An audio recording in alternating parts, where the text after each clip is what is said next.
hello.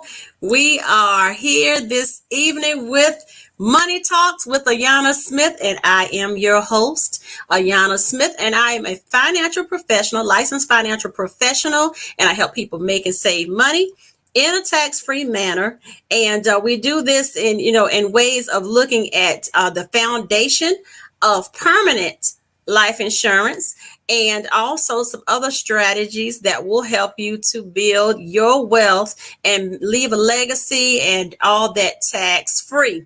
So we've been talking about, we're going to jump right in. Okay. We've been talking about estate planning for the month of July. And so people say, well, what is estate planning? And we talked about that the estate planning is basically you're planning for all of the things that you have in your possession while you are living. And it also helps you at the same time when you pass away, but it helps you when you become, or if you become, incapacitated. So that means if you were to, get sick and traumatized or go into a coma, or you're unable to speak and talk and bathe and feed yourself and all that, type of deal, you're incapacitated. You can't get up and maneuver and speak for yourself. The estate planning, which flows into that will and the trusts and all of that and the power of attorney and the advanced medical directives, that all goes into that piece of estate planning so that you will be covered in the event that you cannot speak for yourself. And then in the event that when we all pass away, we won't be able to speak for ourselves. So that's why we have to have things in place like the will that talks for us. So the will makes the words speak even when we can't speak anymore. Okay, so that's the way that we are looking at that. So now look at this tonight. We want to look at the 4 steps of estate planning. So with that, we're going to go basically and check that out. We're going to look at four steps of estate planning. So with that, the first thing in the steps, and we'll get through them and we won't hold you a whole long time, but we want to make sure that we cover and give you enough info to wet your whistle so that we can connect and help you out. Because let's do a little quick recap before we talk about the 4 steps of estate planning. Of course, we said, we needed to have a team. And we talked about that in one of our prior broadcasts, that we need to have a team. Make sure that you have a team with your doctor, with your financial professional, with your attorney, and even look at finding a reputable, like a funeral home director. And you may say, well, what in the world? I mean, I don't want to even talk to them. It's not that. It's that they function as a team. Function as a team to help you to cover some things that you may not have thought about, to make sure that you're getting all that you want, here while you're planning for your future and planning for your family's future. So let's jump right into the 4 steps of estate planning. So we're going to look at some notes a little bit. And it says the first thing that we need to do when we are estate planning is make a list of everything you have.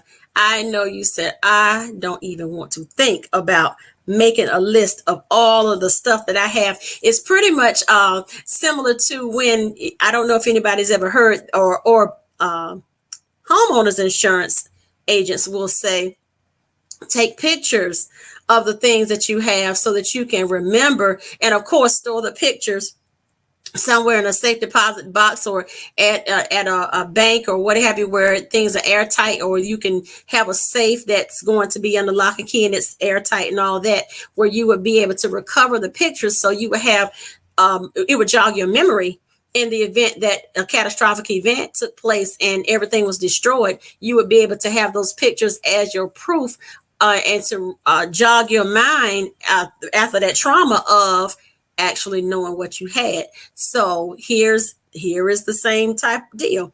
Make a list of everything you have, because when you do that, when you make a list of everything you have, you're going You're going to with that, let's see, make just 1 second. Make sure, let's see, make sure you have a list of everything. Put everything, write down everything that you actually, listen, write down everything that you actually have. Make sure to include these things. Make sure you include all of your bank accounts with at least the approximate balances, all the investments that you may have, any retirement plans, including pensions that you may have, include any real estate or property that you may own, any businesses, wholly or your co-owner. Make sure you know your personal property tax value, from the grandmom's ring to your collection of, some people may have trading baseball cards. Also know where your insurance policies are. That's why we always now we have some virtual things and safes and vaults and things of that nature that we want to put our stuff and make sure that we have electronic versions of it so we can have it stored for later on some type of jump drive or something that we can put away if you feel comfortable with that.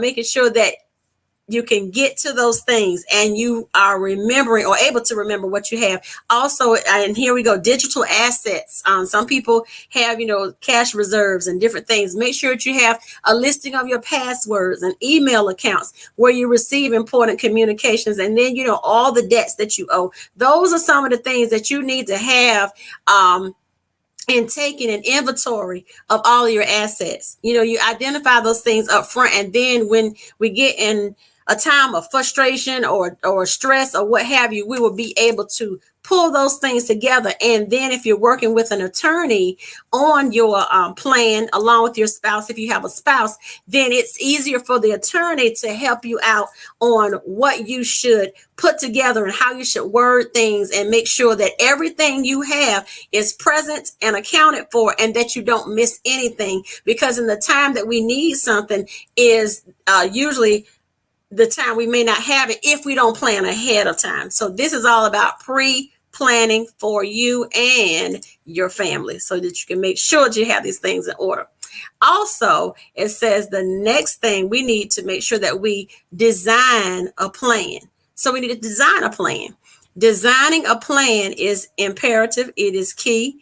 It is very important that we design our plan. So the next thing we're going to do or create our plan, once you have a record of all the things that you put together, then you can start to create your estate plan. So basically, you're going to consider who you want to pass certain things on to. Who are your beneficiaries? Who will be the primary beneficiary choices? Who will you basically, people say, bequeath something, basically leave it to them. How that's a big word for I'm going to give this or leave this to you. And then who would be not only your primary beneficiaries, but who would be your contingent, meaning your second in command beneficiaries? If the first person, God forbid, passed away, who would be the next person in line to handle those affairs? And so how you create that it's going to totally depend on your situation. Now, I always talk to my potential clients and my clients, and I said, in the business of what I do, it's not a one size fits all. It's a one size fits you. It's customizable to what's going on with your family and your household, because we want to make sure that you have what you need. So sitting down with all of this with a lawyer, an estate planning lawyer, this will help them to get you right on track to where you need to be and go. And then also too, you work with your financial professional to make sure that along with the attorney, to make sure that you're getting the best for what you want and how you want that to look. So basically, do it through an attorney if you most definitely and if all possibilities can, because it will save you more money in the long run, because things will already be lined out, so your family won't have to go back and try to do the guesswork and figure out and get another. Yeah, it can kind of cut down on a lot of the red tape that can happen if things are not planned for. All right. So next, we want to look at how you're going to execute the plan. So you're going to execute the plan. We're going to execute the plan when we look at the following. We want to make sure that You put everything, all your signed documents somewhere safe and notify everyone that's involved in the plan. So you have people that will be your beneficiaries, your executors who will carry out the wishes, carry out your wishes and all of that. So make sure that you let those people know. And then at the same time, you may have to do a little bit more once your plan becomes official. You may need to change some names, some titles, sell a property, whatever those updates are. The thing is, the plan is a living document. So in that fact, it just says that it can be changed. Just make sure that you have something in place so you won't have zero in place. Okay. And then our next portion that we need to look at is keep your plan up to date, which leads into you have a living document that needs to make sure that that you can tweak it at any time, but you have to, in order to tweak it, you have to have one. You have to have a plan in place. So when you're looking at the plan, it says keep the plan updated. It's important that you keep it updated. So making sure that, especially you're younger and then you get older and you haven't updated it, you have to update it at all times. Just, I would say a rule of thumb in updating it, if you have your major changes in your life, just say, you got married, or you were widowed, or you got divorced, you had children, your children are now older. So there are differences. You have a different job, you have a different pension plan, whatever the case may be, you have to, a birth of a child, so in some cases, you have to even adjust your beneficiaries on your life insurance policies because your beneficiaries sometimes may pass away before you. And therefore, you have to go back and update. And you can update even the insurance policies. You can update those at any time and change those out as long as you have that paperwork. Ask for that paperwork from the company that you have your policies enforced. You can make sure that those are updated. So it's everything we're doing in the planning stages is a living document, and it's so imperative that we always still need to go back to it, not just do it and put it in the drawer and say, oh, it's over there somewhere. I actually keep. Sometimes I'll miss something or mix up something, or I don't know where certain things are, but I make sure that I always know where my important documents are so that I can really put my hands on them and walk through them and look at them and see if I need to make any updates or changes, because it's very important to do so. All right. And so now, here, as we kind of close it down, even if there are no major changes in your life, you have to remember to stick to your plan. And if your plan calls for joint titling with your spouse, if you got married or you buy a new car, you want to make sure that you put your name, the spouse's name on the title, however you all agree to that. So an estate plan can be derailed if you don't do your part to follow it. So you want to make sure that you are following it. And so we're going to kind of bring, as we come to a descent tonight, whenever you're watching the replay, make sure that you watch the replay and put that in the comments. We'll get into how to actually, create a plan and all of that. But for tonight, we wanted to look at the steps, give you something quick, the steps and in the steps of estate planning, because it is so important. And research and check these things out, and don't be afraid to move forward in that mode, because it is very important to make sure that basically you need it and not have it. Then you don't know. You want to have it and not need it instead of needing and not have it. So we want to make sure that we look at all those. So let's do a recap. The four steps with our estate planning. We want to make sure that we have a list of everything that we have, everything we own.